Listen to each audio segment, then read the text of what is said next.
जब मैं शिकागो के उपनगरों में एक बच्चा था, तब मेरे लिए रोमांच का मतलब था क्वेटिको प्रांतीय पार्क, जो मिनेसोटा और कनाडा की सीमा पर स्थित है।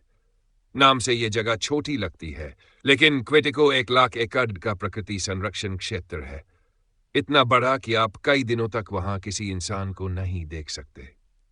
हम वहां कैंपिंग ट्रिप पर जाते थे, कई हफ्तों तक कैनोइंग और पोर्टेजिंग करते थे, भालू, हिरन और मूस को देखते थे और सितारों से भरे आसमान के नीचे सोते थे। यह पार्क इतना दूरदराज और स्वच्छ था कि आप झील के पानी को सीधा पी सकते थे। लेकिन मैं अब क्वेटिको कभी नहीं जाऊंगा। फ्रांसिस ब्रांडीवाइन के साथ जो हुआ, उसके बाद नहीं। फ्रांसिस 17 साल की थी, काले बालों वाली और एक जिद्दी स्वभाव की लड़की जो हमेशा नए रास्ते तलाशना चाहती थी, अकेले रहना चाहती थी। कुछ साल पहले वह अपने परिवार के साथ क्वेटिको गई थी। वे पार्क के एक दूरस्थ हिस्से में थे, एक गहरी झील के किनारे डेरा डाले हुए, जिसे लाखों साल पहले एक हिमखंड ने बनाया था। कहा जाता है कि उस झील की गहराई 300 फीट थी। एक रात जब उसका परिवार सोने चला गया तो फ्रांसिस रोइंग बोट लेकर झील के बीचों बीच चली गई। उसका प्लान था कि वह एक शांत जगह खोजे, नाव की बेंच पर लेटे, आसमान को निहारे और अपने जर्नल में कुछ लिखे।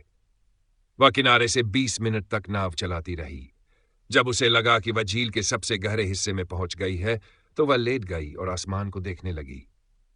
सितारे बहुत चमकीले थे और ऑरोरा बोरेलिस एक नियन रस्सी की तरह चमक रही थी। फिर उसने कुछ अजीब सुना, टक। वह उठकर बैठ गई। उसे लगा कि शायद नाव किनारे से टकरा गई होगी। लेकिन जब उसने चारों ओर देखा तो वह आधा मील दूर थी। उसने झुककर पानी में देखा, कोई लकड़ी, कोई चट्टान, कुछ नहीं। फिर उसने खुद को समझाया कि यह कुछ भी हो सकता है, कोई मछली, कछुआ या कोई बहती हुई लकड़ी। फ्रांसिस फिर से लेट गई। उसने अपनी आंखें बंद ही की थी कि फिर से आवाज आई, टक टक टक, लेकिन इस बार यह ज्यादा तेज थी। किसी ने जैसे लकड़ी के दरवाजे पर जोर से दस्तक दी हो, लेकिन यह दस्तक नाव के नीचे से आ रही थी। अब वह डर गई। उसने दोबारा झुककर पानी में देखा। यह कोई जानवर होना चाहिए, लेकिन कौन सा जानवर ऐसे 3 तेज दस्तक देता है? उसका गला सूख गया। उसने नाव के दोनों किनारों को कसकर पकड़ लिया। अब वह सिर्फ इंतजार कर सकती थी।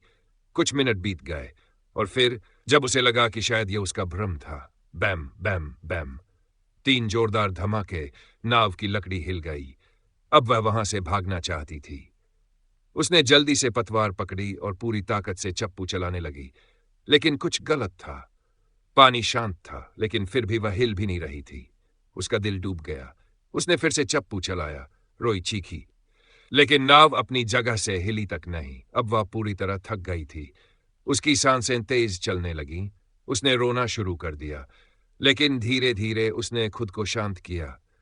बी से उसने खुद को समझाया कि शायद यह उसका वहम था, लेकिन तभी बूम बूम बूम, अब नाव जोर जोर से हिल रही थी।